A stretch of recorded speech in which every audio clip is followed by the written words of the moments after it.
Daudi anasema Zaburi 27, naipenda sana, kuanzia mstari wa 1 mpaka wa 6. Anasema Bwana ni nuru ya wokovu wangu, nimwogope nani? Bwana ni ngome ya uzima wangu, nimhofu nani? Watenda mabaya waliponikaribia, wanile nyama. Watesi wangu walijikwaa wakaanguka chini. Jeshi lijapojipanga kupigana nami, moyo wangu hautaogopa mabaya. Jeshi lijapojipanga kupigana nami, sitaogopa mabaya. Vita vijapojitokeza, hata hapo nitatumaini. Hata hapo nitatumaini. Wacha wapange vita, waweke vifaru mbele, nyuma, kushoto, kulia, liko tumaini kwa Bwana aliyezifanya mbingu na nchi. Haleluya.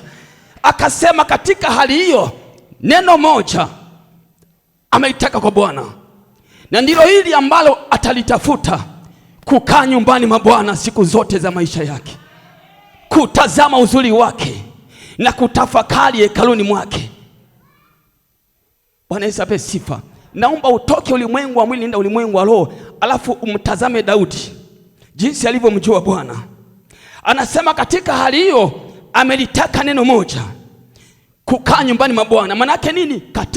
Katika hali hiyo ameamua amkimbilie Bwana. Basi neno moja tu katika hali hiyo. Yako majeshi sawa. Maana yake kuna magonjwa tunayo mengi, yamezingira pande zote. Daudi akasema neno moja nimetaka kwa Bwana, na hili nitakalitafuta: nikae nyumbani mwa Bwana siku zote za maisha yangu, ni utazame uzuri wake na kutafakari hekaluni mwake.